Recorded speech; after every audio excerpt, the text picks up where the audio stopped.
All right. What number podcast is this? 50, 49. 49, almost 50.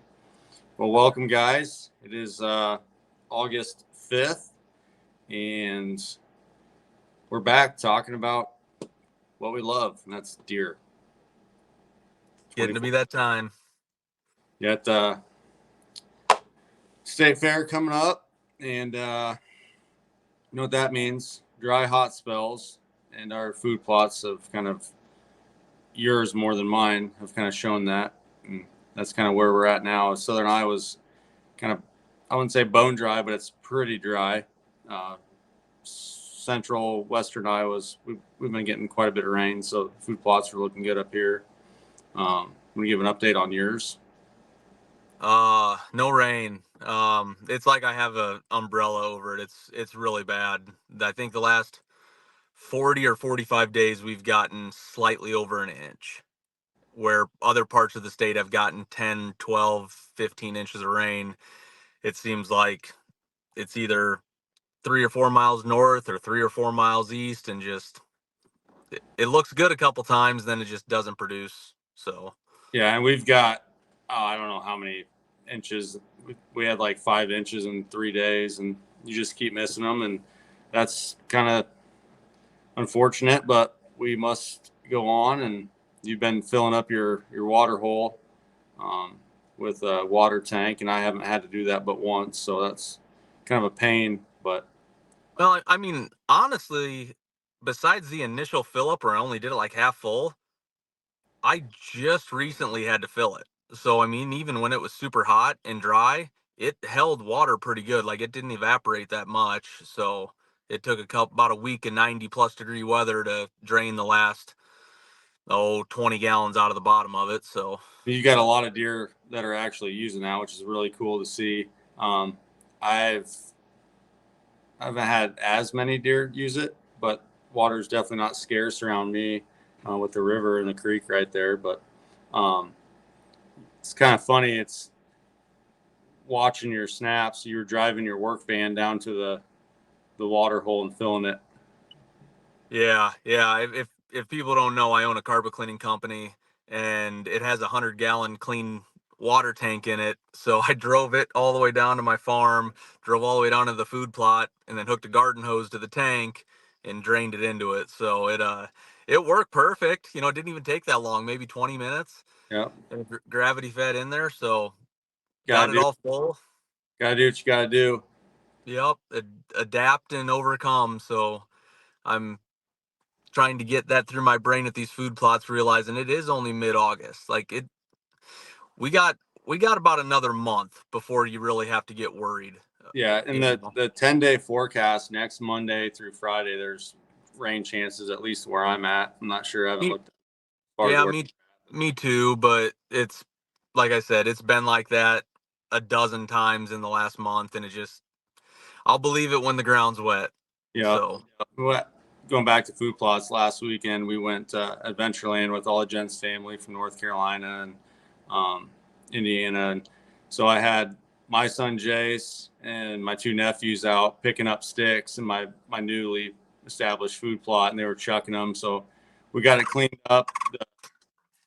All the brassicas are popping up, and there's rye popping up, and there's more and more deer every day. Probably take a few days for them to come back because we were cleaning up the trails and cutting up trees and riding side by sides and 4-wheelers all over. So we had a fun weekend. It was a little warm. I think you went to Adventureland too, but you sat poolside. yep, went poolside and had a Corona. And the nice thing is that hot streak is over. Today's the last day. It's like still 90 degrees right now, um, which it is what it is. But I think the next week it's like in the 70s. That So I was I pretty I think one of the problems, my cameras have not been showing the deer movement, and I just think they're not moving because of the heat. They're kind of staying low, staying where they can stay cool. And yeah, I got to get through this week of busy work, and then I'm gonna start getting out more cameras, start pushing the cameras really hard, mock scrapes really hard, all that good stuff in the next 2 weeks. Yeah, that's what I did after work tonight. Is I got all my cameras ready, got batteries out, ordered some more batteries, and I'm getting mine ready as well. I probably got 10 or 15 more to put out, and it's gonna be fun. You know, it's we're not too far away from Hardhorn, and um, it's things. A lot of things will change, but it's fun seeing the velvet pictures, and we'll uh, we'll see what shows up and what sticks around, and it's it's not too far from September, and youth season's going to be right, coming up. Get the Yeah. kids guns, and it's going to be fun. But looking forward, um, I've been like ordering like everything that I need for the season, and I'm sure a lot of people have because there's a lot of products that are not in stock because everybody else is buying them. We got these broadheads, got those in. I think you ordered the 2.3s. I ordered the 2.0s because I had good luck with them last year. Um, what other products are you looking? I got some lighted nocks from Ray's Hunting that I bought, a 5-pack. Yeah, I got to finish getting my arrows all done. They're all cut and wrapped. I just got to put some fletchings on them. I pre-ordered the Beast broadheads and I think I saw a video that Josh posted. They should be the next week or two. They should be getting shipped out, so that's awesome. Um, I need to get some scent away spray. The laundry detergent and field spray. I usually make one good HS order and do that. Um, Really just kind of need to go around and check some stands and get some cameras hung on different places and some more mock scrape stuff. I need to check to see about all the rope, see what rope I have left over. I don't think I have that much, so I probably need to order a roll and get some zip ties and kind of get those going. But yeah, the it seems like I put it off every year and then all of a sudden, holy crap, it's here. Now I'm running behind. Yep. So it'll Yep. Check. be late August, early September, which is still fine. I'm in my head about it. It's just been a whirlwind of the last month. A lot of Yeah. stuff going on. Yeah, it's fun prepping and planning for the future October 1st. Or, I mean, I guess we can go back to September with youth hunting, but we we got blinds yet to get up, camo yet to wash. We just moved the blind off the trailer yesterday, and it was like feels like 110 degrees out. It was pretty bad, but that's going to be erected on a 5-foot tower overlooking a alfalfa plot and then 2 evolved plots right down from it. So I'm excited about that spot. That's going to be a really great spot come this fall. Yeah. Yeah. I did decide to put mine on a 10-footer. Just the way it lays, it's kind of down in a little bit of a dip. So to get up over where I can see the whole food plot, 5 feet wasn't going to cover it. So we're going to do 10. And I actually called Josh, and he's got a farm maybe 10 miles away from mine. And he's like, yeah, when you get everything ready, he'll bring his skid loader over and help me put it up. So Nice. that'll Nice. that'll be nice. That's just one. It's just one more thing I need to slowly start checking these things off the list to make my head not hurt so much. Yeah. And everybody's got that checklist and everybody Oh yeah. check knock those things off. And kind of switching gears back to food plots, I tried a few different varieties this year with Evolved that came out. Hail Mary, Breakfast Club, and then we both got some brassicas to throw out. One of the plots I did, I kill sprayed about, I think it was probably 3-foot weeds, and it's acting as a mulch, and that's my best looking plot, and it's right behind Jeff's house, and it's not one that I'll hunt, but to keep some food around, the plants growing in there from all the condensation in the morning and that dew, and not getting direct sunlight, it's actually pretty cool. I think next year I might do the same thing, mow you know, the weeds, let them get about foot too tall, and then kill spray and plant right into that. So it worked really well this year. Okay. So you didn't. It wasn't like a thatch. It was more of just the standing Yep. 10, 12-inch dead that eventually fell over. It's still standing. Really? Yep. So it's a lot of mare's tail, a little bit of bromes in there, but it's pretty sparse, and it's all annual weeds, and it's going to look spectacular. So it's where we've had that sunflower plot in the past. Okay. Yep.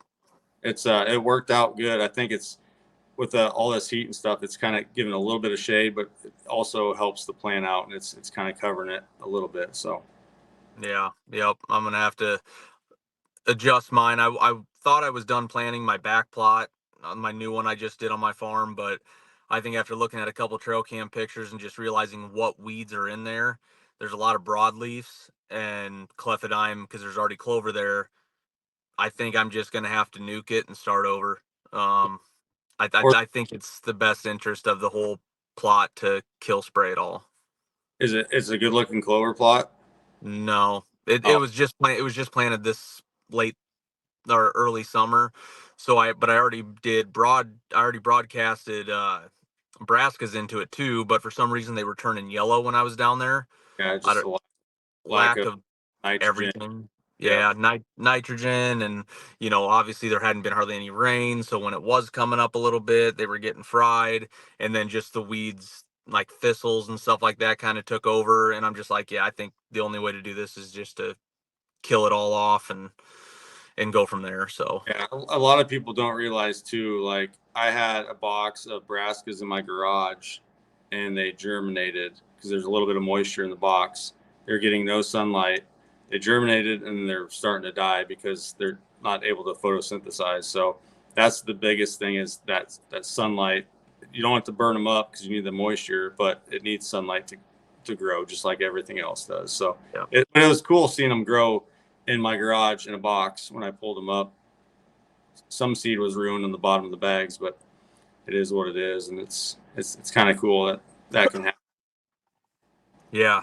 Yeah. If you get good soil contact and you get, the moisture in the sun, you're going to have good plots. Yeah, some of the I noticed yesterday when we were throwing sticks, some of the seed was just getting moisture and germinating in like on top of sticks. It was pretty cool. Yeah. Yeah. Was it Jared Mills? Did you see his Instagram post today? I did In not. his, down by his feet on his side by side in the cracks, had little brassicas growing up Yeah, through. yeah, So, I mean, you've had them in your yard, in your pack. driveway. Yeah, So, cool. It's yeah. It seems when I take off my shoes after I plant or I empty my pockets, there's brassica seeds that go in the rocks, and then all of a sudden I have a food plot in my gravel drive. So we yep. still got some time to get those in, and like we said, the last thing we can do is rye, and that always is a saving grace. But hopefully, we don't have to. Um, Yeah, I probably will on a lot of my stuff just because I want it for cover. Um, you know, more a little bit more tonnage on some waterways and things like that. So, and like I said, I got that acre corn plot that I don't think is going to produce any corn, but it's growing better than I thought it would. We'll see what the next month goes, and that may turn into a let's quick run the harrow over it and throw out a bunch of rye. So, yeah, and also you guys listening, if you want to, write in the comments what you know, if you're differing from what we're doing, and some things that have worked for you, that would be kind of neat to see. Um, we're been doing it quite a while. We do what works for us, but we're always willing to learn. So it's a fun process, the whole food plot thing, and putting up blinds and getting stands ready, and it's never ending. Um, it's it's fun to try to time everything and get it prepped before season arrives. Like Jesse said, a lot of times we're behind the eight ball because we have so many projects going on. yep. Working CS, getting your uh, your farm enrolled, and you're through the first year now. You got what, one mowing left to do? Yeah, I got to get another mowing done, and then it'll be good for this year, and then mow it in the spring and go that way with it. So yeah, I'm excited. Like I said, I could just go for some rain. A little bit of rain would alleviate a lot of my stress. Yeah, yeah. I've with the amount of rain we've got, kind of flipping that around. I've had to mow my clover plot with our little tractor like 4 times already, and it Oh looks wow. the first year. Um, Hopefully, you get down there, you can do a rain dance, maybe get some more rain coming. But it's let's hope next week is a producer and we don't have those high winds that were coming with it last week. But a lot of trees are falling down. So Yeah. Yep. I got a couple cameras that are dead that I need to get batteries in, and just like I said, just need to do the rounds. It'll be the next 2 3 weeks will be whenever we can running and doing stuff, and in between work and kids and all that good stuff. So Yeah, speaking of being busy, we got a boat that we're selling, guys. If you're in the market for a flat bottom with a jet, we're going a different route. We don't fish as much as we'd like to. Maybe in the future we'll get back to it when the kids are out of the house. But right now we're 24/7 deer.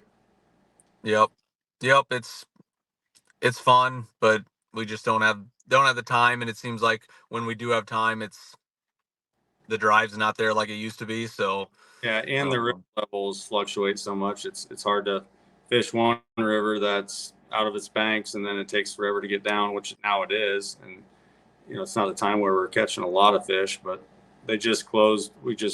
Well, as of today, we closed one of our boat ramps because of construction downstream. So it's it's sad, but we enjoyed it while it lasted, and maybe we'll still get to go with some friends. So yeah, yeah, do it more of a camaraderie thing than more of a have to do it sort of thing, because it was just so stressful. Like I'm selling my bait tank and all that stuff because it's just sitting in my garage burning yeah, power right now. So you look at our calendars, and I'm sure these are the same with a lot of people listening. Um, they're just completely packed. Like we got weddings to go to, you got gymnastics, we got state fair. It's. I don't know that I have a free weekend until youth season comes. To be honest with you. I mean, yeah, I mean, school's gonna be here in 2, 3, probably 3 weeks, 2, 3 weeks. The end. I mean, it's the end of August, so yeah, 3 weeks. And Jenny goes. She's got work trips planned. She's got to go to Hong Kong. She's got to go to Mexico. They want her to go to Europe, and it's just like it's crazy. My sister and her family moved in with us this weekend. They unfortunately lost their house in the flooding up in northern Iowa. So we're able to take them in while they're getting settled and finding jobs and all that stuff. So the house is full. And that's why you're in the truck. And that's why I'm in the truck, because they basically have the whole basement except for my little hunting room, but it's just so noisy, and I'm not about inconveniencing people. I'd rather be the one inconvenienced. So I'm out here sweating in my truck, doing this podcast. So, which is fine. Well, I'm in the AC in the garage, and it's still really warm. Probably not as warm as your truck, but Yeah. this weather can leave for a few weeks. Yeah, as far as I'm concerned, it can just stay 70 degrees till October. Yep, it's coming. Wouldn't hurt my feelings at all. So I'll enjoy the break, especially while I'm super busy at work. It'll be nice to have a relief, because I think last year it was in the 90s when I did the turn, and it was awful. So So good. I'll Well, take it. we hope you guys can get out and enjoy the state fair. If you're going to go to the fair this year and have a corn dog or two or turkey leg, what's your favorite fair food? Brisket mac and cheese. Okay, mine's a cup of cookies. That yeah, yeah. I don't mind them. We tried to have them at Adventureland, but they're just not the same. Um, I had yeah. I had some cookies, and they were very. Eh. They looked really good until they got in the cup, and they were flat and not as soft and succulent as the state fair ones. So Right. Yep. I'll fill up on brisket mac and cheese and Bush Light. So. go. All right. Well, everybody, stay safe. Um, Hopefully, you can get out and get your cameras out, and always tie in when you're climbing up a tree. So that's all I got. Yep. Yep. Me too. All right. See you for number 50. We'll try to do something. Maybe we'll do a giveaway. There we go. All right, So, we'll do a giveaway for 50. We'll get some stuff put together, and we'll do a big giveaway for 50. so if you're listening to this on, how do you want to do that? We'll make a post on all of our socials after this one drops, and we'll let everybody know the details for podcast 50 of how to enter and what you can win. It might not be a hawk blind, but we'll get some stuff together. We'll get a big old goodie bag. Which before we leave, that the hawk blind that we gave away at the Deer Classic, that kid is ecstatic for season. His name's Cooper, and I talked to his dad about 2 weeks ago, and Okay. he's ready for deer season. So hopefully they can shoot the first deer out of their hawk blind. So Yeah, that'd be neat. Yep, I'm sure you'll get a picture sent to you if he does. So we'll have to share that. So awesome. All right, well, take care, guys. Thanks for tuning all right, in. Stay safe. thanks, guys.